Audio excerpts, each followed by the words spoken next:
Vamos começar pelo Salmo 91, 15. Salmo 91, já estudei bastante o Salmo 91, ele tem 16 versículos, né? E, inclusive, já preguei uma série de 4 mensagens, algum tempo atrás. Cada 4 versículos eu pregava uma mensagem. Eu conseguia apenas falar de 4 versículos durante a mensagem. Então, eu levei 4 semanas para pregar sobre o Salmo 91. Por quê? Porque o Salmo 91, os que todo mundo gosta, né? Inclusive aqui o Salmo 91, 15 diz: Ele me invocará e eu lhe responderei, e estarei com ele na angústia, dela o retirarei e o glorificarei. São 16 versículos, Salmo 91, porém o primeiro, né? O primeiro salmo é que dá sentido, o primeiro versículo é que dá sentido aos outros 15. Se o primeiro a gente não pratica, os outros 15 não precisa nem ler. Mas a gente, às vezes, quer pular para o segundo sem o primeiro. É aquele negócio do 10 do meu professor lá, né? Tem que tirar 10 para passar para a próxima fase. E o 91, capítulo 91, versículo 1, ele diz, né? Aquele que habita no esconderijo do Altíssimo, descansa, a sombra do Onipotente descansará, né? Aquele que habita, ou seja, aquele que tem um relacionamento com Deus.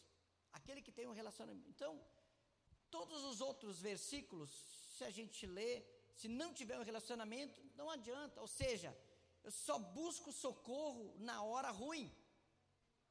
E no dia a dia eu não tenho relacionamento com Deus. Então, vida com Deus é vida de relacionamento. Mas vamos lá. Salmo 91, 15 diz: Ele invocará e eu lhe responderei. Estarei com ele na angústia, dela o retirarei e o glorificarei. Vamos fechar os nossos olhos, vamos orar por esse momento. Senhor Jesus, obrigado pela tua palavra, obrigado por esses salmos que vamos ler nessa manhã de domingo. Ela é viva e eficaz, ela é espírito e vida, ela é lâmpada, ela é luz, ela é instrução. A tua palavra é sabedoria e a tua palavra não volta vazia. Por isso nós pedimos que o Senhor nos abençoe nessa manhã, nos dê graça nessa manhã, para que possamos juntos crescer, ser edificados pela tua palavra, em nome de Jesus, amém. Salmo 91, 15, então diz aqui: Ele me invocará e eu lhe responderei. Olha só, mais um salmo de relacionamento. Deus dizendo: Ele me invocará. Quem me invocará? Aquele que tem compromisso com Deus, aquele que habita no esconderijo do Altíssimo, que é o primeiro versículo. Estou no 15 já, né? Ele me invocará e eu lhe responderei, estarei com ele na angústia, dela o retirarei. Aquele que tem compromisso com Deus, o Senhor vai ouvir o seu clamor, o Senhor vai ouvir, ele vai clamar, ele vai invocar o nome do Senhor e Deus vai ouvir. Coisa incrível é isso, é saber que Deus ouve a nossa oração. Deus ouve a nossa oração. E aqui Deus falando: Ele me invocará e eu lhe responderei, estarei com ele na angústia, dela o retirarei, e a Bíblia diz: e o glorificarei. Por isso que a Bíblia fala de glória em glória, ou seja, a glória do Senhor, ela tem que se manifestar em nossa vida, amém? A vida do cristão é que a glória de Deus se manifesta na vida dele. Por isso a Bíblia fala de fé em fé e de glória em glória. Nós não podemos andar, caminhar, viver uma vida em que a glória de Deus não se manifeste em nós, através de experiências sobrenaturais, experiências espirituais, na nossa família, na nossa casa. Então, essa certeza, né, essa confiança não vem de nós, vem de Deus, porque Deus é fiel, Deus é um Deus vivo, Ele é fiel. Então, Ele me invocará e eu lhe responderei. Coisa mais incrível é quando você cuida de alguém, você ora por alguém, e às vezes aquela pessoa está tão, às vezes emocionalmente desestabilizada, destruída, às vezes a família, mas você ora como um pastor, como uma autoridade espiritual, como uma autoridade eclesiástica, e você ter aquela certeza que Deus te trouxe aquela pessoa perto de você para ser restaurada. É aquela certeza que Deus trouxe aquela pessoa para caminhar com você, porque agora vai mudar a vida dela. Por quê? Porque você vai pregar para ela, você vai orar por ela, você vai clamar por ela, e Deus vai ouvir o seu clamor. Deus vai ouvir o nosso clamor. Essa semana a gente atende muitas pessoas, muitos casos terríveis. Às vezes, o pior, eu digo que às vezes o pior não é às vezes uma doença física, né? A doença física tem tratamento, né? Quando alguém está num hospital, nasceu uma criança agora, né? Pouco tempo, prematura, né? 1,3 kg e pouco, e não é essa a expectativa, né, de uma família, né? A expectativa de uma família é que a criança venha e você já pega ela no colo, já sente, né? E às vezes, numa situação dessa, às vezes passa 30 dias e a mãe não pegou ainda o filho no colo. O pai nem chegou perto do filho ainda. Mas a situação, né, prematura, irmãos, eu já libero uma palavra profética para essa família. Só esse aí está com pressa, esse aí vem para arrebentar. Daqui a pouco vai estar no nosso meio, vai estar no colo dos jovens aí, daqui a pouco vai estar correndo na igreja. Vou liberando essa palavra já, né?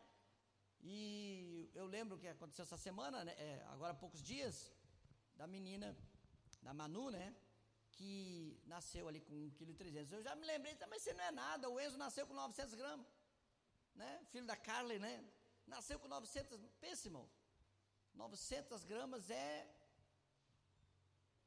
muito pequenininho, né?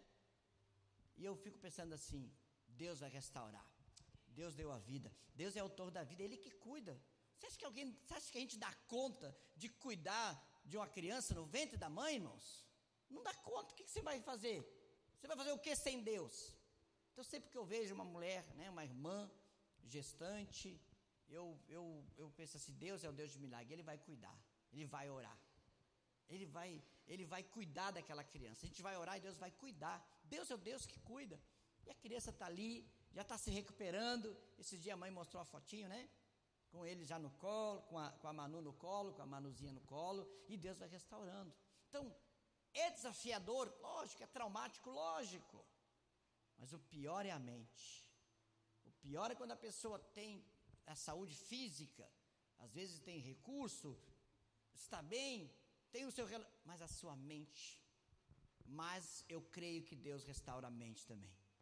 Eu creio no poder de Deus. E aí vem a força desse salmo, a força do salmista. O salmista, ele escreveu isso com revelação de Deus, por inspiração divina. E essa semana eu atendi uma pessoa e marcamos um café. Pastor, preciso conversar contigo, vamos tomar um café. Vamos tomar um café. E aí eu fui aqui no meu escritório, na padaria ali, né, que já é meu escritório aqui na padaria, aqui perto, né. Esse dia a Cláudia e a Carol, né, fomos tomar um café ali, eu e a Cláudia e a Carol. Daí elas pegaram a comanda, daí leram atrás da comanda, ó, pastor, né. Você já sabe até que o pai é pastor, né. Esse dia eu fui marcar no restaurante também, né, fui marcar lá, queria saber os horários ali, pastor, do outro lado, né, eu peguei o aplicativo, tá ali, né, é a nossa irmã que atendeu lá, né, Jéssica, do Mais Pastel, comemos pra caramba lá, a gente não bebeu, né, claro, a irmã tá lá cuidando, né, mas a gente comeu bastante, né, não, a gente bebeu água mineral com bolinha. Então, irmãos, e essa irmã, a Regiane, né, irmã do nosso querido Varnava, né, Varnavinha, ela marcou para conversar comigo. Por quê, irmãos? Porque há mais de 2 anos atrás, eu fui conversar, não tinha o que fazer por ela mais, não tinha o que fazer, e o irmão falou que ela conhecia nós, desde a adolescência dela conhecemos ela, né, eu e a Cláudia, e ela já tinha tentado contra a própria vida mais de 5 vezes. Você sabe que se chegar numa pessoa e ela quer morrer, ela tomou remédio, tentou de tudo que é jeito, depressivo, sabe aquela energia que está querendo te matar mesmo. E sabe por que ela me chamou? Ela me chamou para dizer assim, Vlad, ela me chama de Vlad, né? Às vezes mistura, a gente era amigo, né? Eu não era pastor, era só Vlad, né? Então às vezes ela chama de Vlad, chama de pastor, né? Eu disse, nem te preocupa como tu vai me chamar, porque às vezes tem nem me chamando eu já vou, né? Então não te preocupa, né? Ela disse assim, Vlad, eu sou outra pessoa, Deus me restaurou, eu quero viver hoje, eu não quero mais morrer, eu quero viver. Glória a Deus, aleluia. Que café abençoado esse, né? A gente chama às vezes o pastor só para dar problema, ela disse, né? Tem que chamar para notícia boa também. E aí parece que foi um café de agradecimento, né? Quantas pessoas foram lá orar por ele? Não foi só eu, irmão. Eu plantei, Apolo regou, mas quem dá o crescimento é Deus. Mas como é bom a gente estar ali, levando essa palavra de fé. Quando você sai às vezes de um quadro desse, você pensa, só Deus, só Jesus, o que a gente pode fazer? Mas Jesus, Ele faz milagres, Ele é o Deus do ontem, do hoje e será para sempre Deus, amém? Então quando a gente clamar, Deus vai ouvir. Clame na certeza que Deus vai ouvir. E o fazer um milagre vem de Deus. Deus é o Deus de propósito. É tão interessante que às vezes Deus permite, eu aprendi que Deus permite os inimigos chegam perto da gente para treinar a gente. Deus permite as provas chegarem perto da gente para a gente crescer. E a coisa mais incrível é que às vezes você está 10 anos, 20 anos, 30 anos de fé, e às vezes a gente solta aquela frase assim, eu achei que eu era convertido. Por quê? Porque nós estamos sempre num processo, não é verdade? Você lê uma palavra, você vê uma história, você vê alguém, só eu achei que eu era convertido. Eu acho que nem diz um amigo meu, pastor, né? Pastor Moisés, o ano passado, o ano 2022, no começo do ano, ele disse assim, ó, tirei esse ano para me converter. Tirei esse ano para mudar a minha história, para melhorar, amém? A gente precisa melhorar, amém, irmãos? Cada dia, aprender mais e mais dessa fonte de vida que é Jesus, através da sua palavra, através da comunhão com Deus. Então, Deus quer manifestar a sua glória na sua vida, a glória dele na sua vida. Diga assim, eu quero ter na minha vida uma experiência da glória de Deus. O Salmo 86, vamos para um outro salmo agora, 86:5, diz, pois tu, Senhor, és bom e pronto a perdoar. Olha o salmista, e abundante em benignidade para com todos os que te invocam. O que é a palavra de Deus? A palavra de Deus vai falando do caráter de Deus. A palavra de Deus vai falando de como Deus é. E esse é Deus, no Salmo 86, versículo 5 diz, pois tu, Senhor, és bom. Deus é bom, irmãos. Amém? Deus é bom. O ímpio, ele bota tudo na conta de Deus. Se teve uma tragédia, cadê Deus? Teve enchente, cadê Deus? Uma criança às vezes está lá, né, na oncologia, cadê Deus? Tem uma crise, cadê Deus? O ímpio bota tudo na conta de Deus, mas o fiel, ele sabe que Deus é bom. Não tem a ver com o que nós estamos passando, tem a ver com o que Ele é, não com o que Ele faz. Eu não tenho acesso a tudo, mas eu sei que Deus é bom. Eu não tenho acesso a tudo o que está acontecendo, às vezes no mundo espiritual, na história, na cronologia, no cronos de Deus. Não temos esse acesso. Às vezes a nação precisa passar um processo para purificação, para santificação. Às vezes, irmãos, é que nem as crises financeiras. Crises financeiras só têm um objetivo: ensinar a gente a administrar melhor os recursos. Esse é o objetivo, ensinar a gente a administrar melhor os recursos, porque às vezes a gente desperdiçou tanto, né?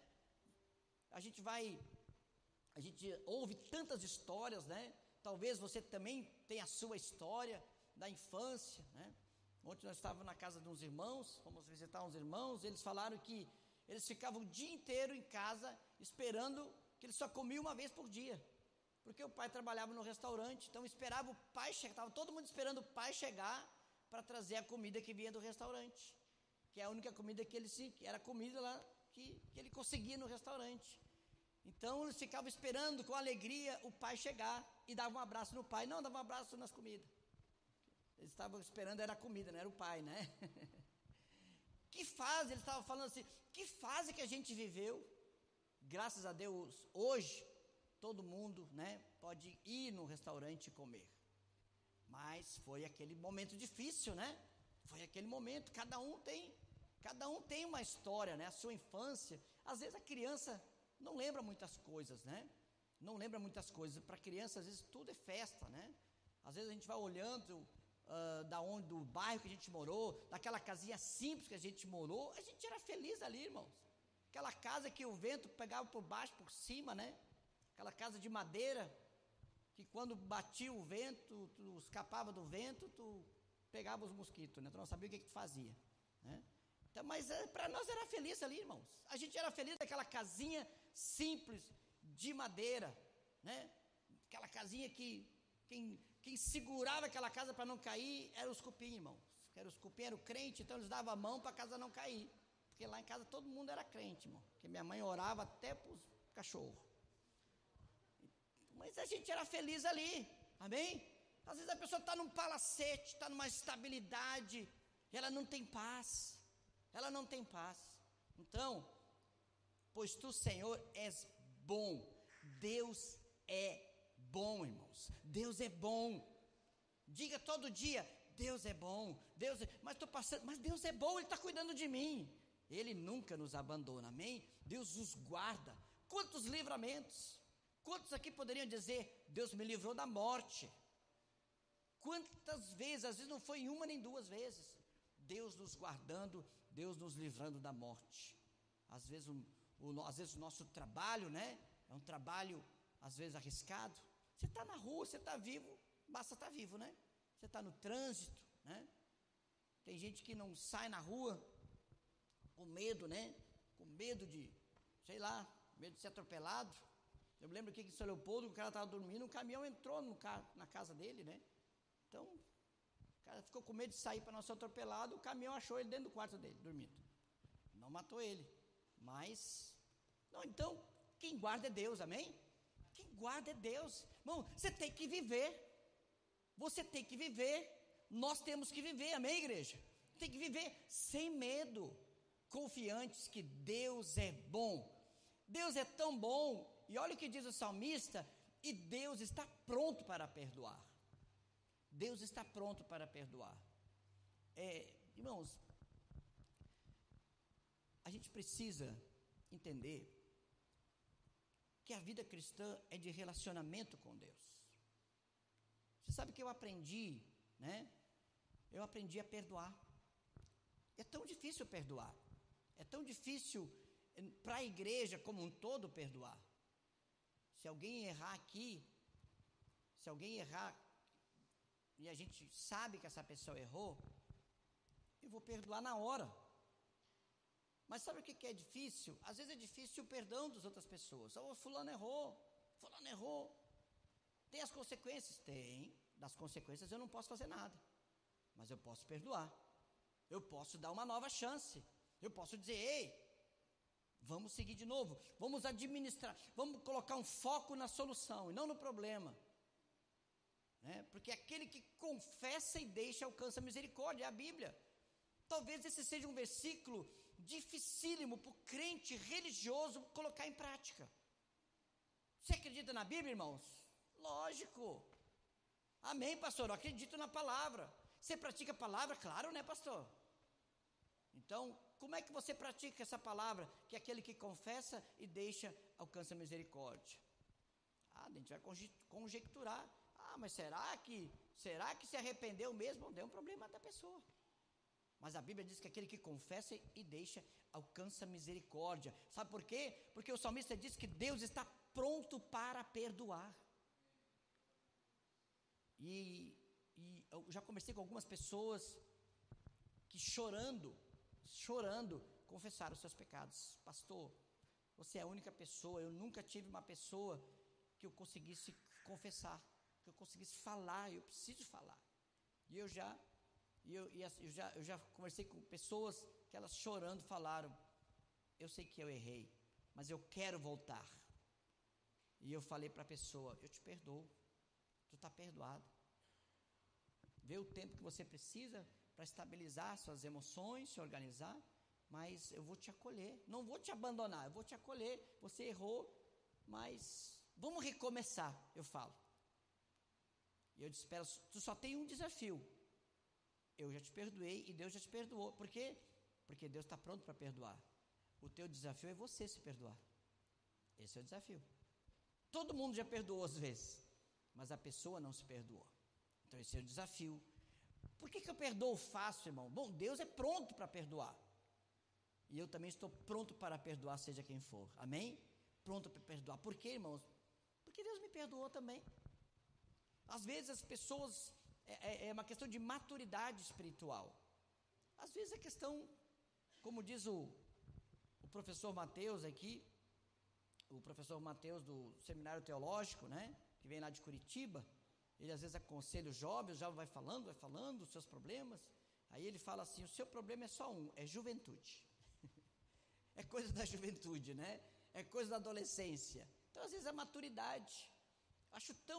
Eu acho tão estranho que às vezes alguns pastores, até não digo pastores, mas alguns irmãos mais velhos, que já têm uma experiência, que já são casados, acho tão estranho eles ser tão duros com os jovens, às vezes, com os adolescentes, com os jovens, né? Acho estranho ser tão duro. Parece que eles nunca foram jovens. Parece que eles fizeram tudo certinho a vida inteira. Irmão, você acha que eu fiz tudo certinho a vida inteira? Mas eu já pequei, irmão, já tomei Coca-Cola, né? Já votei errado, né? Não, já pequei também. Então, acha que eu era, né, essa belezura toda? Não, irmãos, eu era uma benção, né? Quando eu era criança, a diaconisa lá falou para minha mãe que minha mãe era uma benção, mas nós éramos diabinho. Então vocês imaginam, né? Essas crianças que nem fazem arte, às vezes dá vontade de ensinar ela a fazer um curso para como é que é arte mesmo. Vou te mostrar como é que é arte, né? Enquanto nós estávamos adorando a Deus aqui, nós estávamos se pegando no soco lá na rua com as crianças. Mas era uma benção, irmão. Hoje estão tudo pastor hoje, né? Eu lembro uma vez que uma criança estava saindo do sangue do nariz e vem chorando para dentro da igreja. A minha mãe falou para a mãe dela, não te preocupa, a vizinha. Irmã, isso é libertação, Deus está libertando seu filho, mas é nós que tinha libertado dele lá fora. Nós já tínhamos esse negócio da libertação bem forte na nossa vida, né? Não, mas era uma bênção, irmão. Então às vezes a gente vê a criança fazendo, criança arteira é criança que tem vida, irmãos. Né? Claro que às vezes a criança é mais quietinha, né? Não quer dizer que ela está doente, às vezes ela é só mais quietinha, né? Porque nem todo mundo é bagunceiro, que nem eu também, não precisava, né? Mas às vezes as pessoas são tão duras com as pessoas, esquecem que elas também tiveram uma imaturidade, esquecem que elas também um dia, e a experiência às vezes fez com que ela crescesse. Então Deus, Ele é bom e pronto para perdoar, e a Bíblia diz que Ele é abundante em benignidade para com todos os que se invocam. Deus é pronto para perdoar e abundante em benignidade. Às vezes as pessoas falam em nome de Deus. Se você quer falar em nome de Deus, porque Deus não gosta, claro que Deus não gosta. Mas às vezes as pessoas elas têm um conceito de Deus tão religioso. Se você vai falar em nome de Deus, então diga, ei, Deus está pronto para perdoar. E Ele é cheio de benignidade, Ele é cheio de bondade, Ele é abundante em benignidade. Se você vai falar em nome de Deus, fala tudo. Lógico que precisa da santidade, mas precisa do equilíbrio, precisa da misericórdia também. Você sabe onde é que está a beleza do Evangelho? A misericórdia. Você sabe onde é que está a beleza do conviver entre os irmãos? A misericórdia, porque os irmãos vão errar, as pessoas vão errar. Quando elas errarem, vamos ver como é que está a nossa misericórdia. A gente vai errar, às vezes uma frase que a gente fala, às vezes uma brincadeira que a gente faz, pode ser que a pessoa não goste. Talvez para ela eu falhei, mas se eu falhei, aí vamos ver como é que está a misericórdia daquele com quem eu falhei. é verdade? Se você falhou, irmão, você falhou, você não é infalível. Eu gosto de dizer, erre, mas erre perto das pessoas que te amam. Erre perto da gente, porque a gente vai ter misericórdia. É tão simples, irmãos, é tão simples, é tão simples. É tão simples. É a gente ser verdadeiro, a gente ser transparente. É simples, faz as coisas mais simples. Simples, irmãos. Eu gosto da igreja da maneira mais simples possível. Teve uma situação essa semana em que o moço que forneceu o telão aqui pra gente, né, nosso fornecedor, ele perguntou assim: pastor, as pessoas ficam perguntando quanto é que foi, quanto é que não foi, o que eu falo para elas? Eu não falo nada, eu dou aqui uma resposta técnica. Eu disse assim: irmãos, eu falei para ele, meu irmão, meu amigo, então vou te dizer para você como é que você faz. Eu faço da maneira mais simples. Tu pode dizer tudo para ela, como foi, porque eu falo lá do altar, irmãos. Não fica inventando, não, porque é isso, porque é aquilo. Irmãos, a transparência, pode dizer, o telão foi tanto. Pode dizer tudo, não tem, é a maneira mais simples, você pode ficar bem tranquilo.